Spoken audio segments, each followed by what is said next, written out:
ಪ್ರತಿ ವರ್ಷ ಟೊಮಾಟೊ ಅವಕ ಪ್ರಾರಂಭವಾದಾಗ ಈ ದೇಶದಲ್ಲಿ ಎಷ್ಟು ಟೊಮಾಟೊ ಕಂಪನಿಗಳಿದೆಯೋ ಎಲ್ಲ ಕಂಪನಿಗಳು ಬಂದು ನಮ್ಮ ಕಂಪನಿಯ ಒಂದು ಬಿತ್ತನೆ ಬೀಜವನ್ನು ಉಪಯೋಗಿಸಿ ಸಮೃದ್ಧವಾಗಿ ಬೆಳೆ ಬೆಳೆಯಿರಿ, ರೈತರು ಶ್ರೀಮಂತರಾಗಿ ಅಂತೇಳಿ ಎಲ್ಲ ಜಾಹೀರಾತುಗಳನ್ನು ಖಂಡಲ್ಲಿ ಏನು ಭೀತಿ ಪತ್ರಗಳು ಹಚ್ಚುತ್ತಾ ಇರ್ತಾರೆ.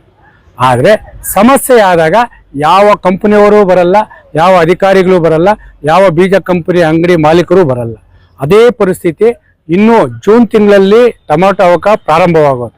ಅದಕ್ಕೆ ಸಂಬಂಧಿಸಿದಂತೆ ಇವತ್ತು ರೈತ ಸಂಘದಿಂದ ಒಂದು ಪ್ರತಿಷ್ಠಿತ ಕಂಪನಿ ಯಾವುದು BSF ಅಂತೇಳಿ, ಆ ಕಂಪನಿಯಿಂದ ಪವರ್ ಅಪ್ ಅಂತೇಳಿ ಒಂದು ಟೊಮಾಟೋವನ್ನು ಪರಿಚಯ ಮಾಡಿದ್ದಾರೆ. ಅದು ತೋಟಗಾರಿಕೆಯವರಿಗೂ ಮಾಹಿತಿ ಇಲ್ಲ, ಜಿಲ್ಲಾಡಳಿತಕ್ಕೂ ಮಾಹಿತಿ ಇಲ್ಲ, ಸಂಬಂಧಪಟ್ಟ ಯಾವ ಅನಧಿಕೃತ ನರ್ಸರಿ ಮಾಲೀಕರಿಗೆ ಮತ್ತು ಕೆಲವು ಬಿತ್ತನೆ ಬೀಜ ಮಾರಾಟ ಮಾಡೋ ಅಂಗಡಿಗರಿಗೆ ಮಾತ್ರ ಸೀಮಿತವಾಗಿದೆ.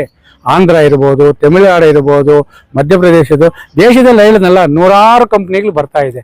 ಆದರೆ ಕೋಲಾರ ಜಿಲ್ಲೆಯ ರೈತರನ್ನೇ ಯಾಕೆ ಇವರು ಟಾರ್ಗೆಟ್ ಮಾಡ್ತಾರೆ ಅಂತ ನಮಗಂತೂ ಗೊತ್ತಿಲ್ಲ. ನಾವೇನು ಅಮಾಯಕರ ಇಲ್ಲ, ಕೈಗೇನು ಬಳೆ ತೊಡಿಸ್ಕೊಂಡು ಕೂತ್ಕೊಂಡಿದ್ದೀವ? ನಿರಂತರವಾಗಿ ನಕಲಿ ಬಿತ್ತನೆ ಬೀಜ, ಕೀಟನಾಶಕ ಮತ್ತು ರಸಗೊಬ್ಬರಗಳ ವಿರುದ್ಧ ಕ್ರಮ ಕೈಗೊಳ್ಳುವಂತೆ ಕೃಷಿ ಮಂತ್ರಿಗೂ, ಉಸ್ತುವಾರಿ ಮಂತ್ರಿಗೂ, ಜನಪ್ರತಿನಿಧಿಗಳಿಗೂ ಮನವಿ ನೀಡಿ ಬಾಯಿ ಬಡ್ಕೊಂಡು ನಮಗಂತೂ ಸಾಕಾಗ್ಬಿಟ್ಟಿದೆ.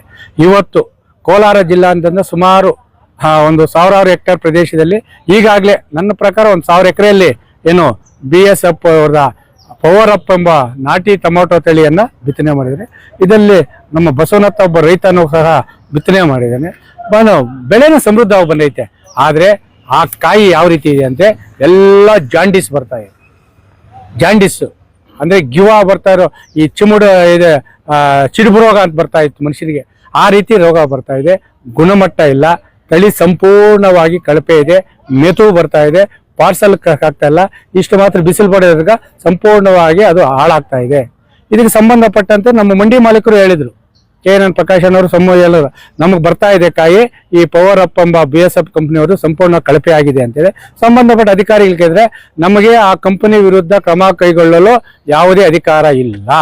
ಆದರೆ ರೈತರ ಕಂಪನಿ, ರೈತರ ಹೆಸರಿನಲ್ಲಿ ಆ ಅಧಿಕಾರಿಗಳ ಇಲಾಖೆ ಯಾಕೆ ಬೇಕು? ಅದನ್ನ ನಾವು ಕ್ವಶನ್ ಮಾಡ್ತಾ ಇದ್ದೀವಿ. ಪಕ್ಕದ ಆಂಧ್ರ ಇರ್ಬೋದು, ತಮಿಳುನಾಡು ಇರ್ಬೋದು, ಎಲ್ಲ ರಾಜ್ಯಗಳಲ್ಲಿ ಈ ಒಂದು ಟೊಮಾಟೊ ಪರಿಶೀಲನೆ ಮಾಡೋ ಒಂದು ತಂಡ ಇದೆ, ತೋಟಗಾರಿಕೆ ತಂಡ ಇದೆ, ಅದು ಗುಣಮಟ್ಟ ಪರಿಶೀಲನೆ ಮಾಡೋ ಪ್ರಯೋಗಾಲಯ ಇದೆ. ನಮ್ಮ ಕೋಲಾರ ಮತ್ತು ನಮ್ಮ ಕರ್ನಾಟಕ ಕೋಲಾರದಲ್ಲಿ ಮಾತ್ರ ಇಲ್ಲ, ಎಲ್ಲ ಆಂಧ್ರ ತಮಿಳುನಾಡು ಮೂಲದವ್ರು ಬರ್ತಾರೆ. ಈ ಥರ ಈ BSF ಕಂಪ್ನಿ ಅನ್ನೋದು ಒಂದು ದೊಡ್ಡ ಕಂಪ್ನಿ, ಪ್ರತಿಷ್ಠಾಪಕರು ಹೆಸರುವಾಸಿಯಾಗಿರೋದು. ಆದರೆ ಪವರ್ ಅಪ್ ಅನ್ನೋದು ಇವತ್ತು ರೈತರಿಗೆ ಪಂಚಾರಪ್ಪ ಅನ್ನೋದು ಒಂದು ತಳಿ ಆಗ್ಬಿಟ್ಟಿದೆ. ಈ ಕೂಡಲೇ ಉಸ್ತುವಾರಿ ಸಚಿವರಿರ್ಬೋದು, ಜನಪ್ರತಿನಿಧಿರ್ಬೋದು, ಮತ್ತು ಕೋಲಾರ ಜಿಲ್ಲೆಯ ಅಭಿವೃದ್ಧಿಗೆ, ರೈತ ಕೂಲಿ ಕಾರ್ಮಿಕರಿಗೆ ಏನಾದರೂ ಮಾಡಬೇಕು, ಕೋಲಾರ ಜಿಲ್ಲೆಯ ರೈತರ ಪರವಾಗಿ ನಾವು ನಿಲ್ಲಬೇಕು ಅಂತೇಳಿ ನಿರಂತರವಾಗಿ ಅಭಿವೃದ್ಧಿಯ ಮತ್ತು ರೈತರ ಕಡೆ ಗಮನ ಹರಿಸಿರುವ ಮಾನ್ಯ ಜಿಲ್ಲಾಧಿಕಾರಿ ಡಾಕ್ಟರ್ MR ರವಿ ಸಾಹೇಬರಲ್ಲಿ ನಾವು ಕೈ ಮುಗಿದು ಬೇಡ್ಕೊತಾ ಇದ್ದೀವಿ. ಇವತ್ತು ರೈತ ಪಾತಾಳಕ್ಕೆ ಹೋಗ್ಬಿಟ್ಟಿದ್ದಾನೆ. ಲಕ್ಷಾಂತರ ರೂಪಾಯಿ ಬಂಡವಾಳ ಹಾಕಿ ಬೆಳೆದರೂ ಸಹ ಬೆಳೆ ಬರ್ತಾ ಇಲ್ಲ, ಬೆಳೆ ಇದ್ರೆ ಬೆಲೆ ಇಲ್ಲ, ಬೆಲೆ ಇದ್ರೆ ಬೆಳೆ ಇಲ್ಲ. ಆ ಪರಿಸ್ಥಿತಿಯಲ್ಲಿ ನಕಲಿ ಬಿತ್ತನೆ ಬೀಜ ಜಾಸ್ತಿ ಆಗ್ತಾ ಇದೆ. ಈ ಕೂಡಲೇ ಸಂಬಂಧಪಟ್ಟ ತೋಟಗಾರಿಕೆ ಕೃಷಿ ಇಲಾಖೆ ಅಧಿಕಾರಿಗಳನ್ನು ಮತ್ತು ತೋಟಗಾರಿಕೆ ವಿಜ್ಞಾನಿಗಳನ್ನು ಮತ್ತು ಕಂಪನಿಗಳನ್ನು ಮತ್ತು ಬಿತ್ತನೆ ಬೀಜ ಮಾರಾಟಗಾರರನ್ನು, ಪ್ರಗತಿಪರ ರೈತ ಸಂಘಟನೆಗಳನ್ನು ಮತ್ತು ನರ್ಸರಿ ಮಾಲೀಕರನ್ನು ಸಭೆ ಕರೆದು ರೈತರಿಗೆ ಯಾವುದೇ ರೀತಿಯ ನಕಲಿ ಬಿತ್ತನೆ ಬೀಜ ನೀಡದಂತೆ ಒಂದು ಖಡಕ್ ಆದೇಶ ನೀಡುವ ಜೊತೆಗೆ ಈ BSF ಕಂಪನಿ ಪವರ್ ಅಪ್ ಅಂತ ಏನು ಕೊಟ್ಟಿದ್ದಾನೆ ಆ ಕಂಪನಿ ವಿರುದ್ಧ ಕಾನೂನು ಕ್ರಮ ಕೈಗೊಂಡು ಅವರ ಪರವಾನಗಿಯನ್ನು ರದ್ದು ಮಾಡಿ ಮತ್ತೆ ಅದನ್ನು ಆ ಒಂದು ಕಂಪನಿಯ ತಳಿಯನ್ನು ನಾರು ಬೆಳೆಸಿದಂತ ನರ್ಸರಿಗಳ ವಿರುದ್ಧ ಮತ್ತು ಮಾರಾಟ ಮಾಡಿರೋ ವಿರುದ್ಧ ಕಾನೂನು ಕ್ರಮ ಕೈಗೊಂಡು ನೊಂದ ರೈತರಿಗೆ ಈ ಒಂದು ಪವರ್ ಅಪ್ ಟೊಮಾಟೊ ಬೀಜಗಳು BSF ಕಂಪನಿಯಿಂದ ಪರಿಹಾರವನ್ನು ನೀಡಬೇಕು. ಇಲ್ಲವಂದ್ರೆ BSF ಕಂಪನಿ ಹಟಾವೋ, ಕೋಲಾರ ಜಿಲ್ಲಾ ರೈತರ ಬಚಾವೋ ಎಂಬ ವಿಭಿನ್ನವಾದ ಚಳವಳಿ ಮಾಡುವಂತ ಎಚ್ಚರಿಕೆಯನ್ನು ಕಂಪನಿಗೆ ಮತ್ತು ತೋಟಗಾರಿಕೆ ಅಧಿಕಾರಿಗಳಿಗೆ ನೀಡ್ತಾ ಇದೆ.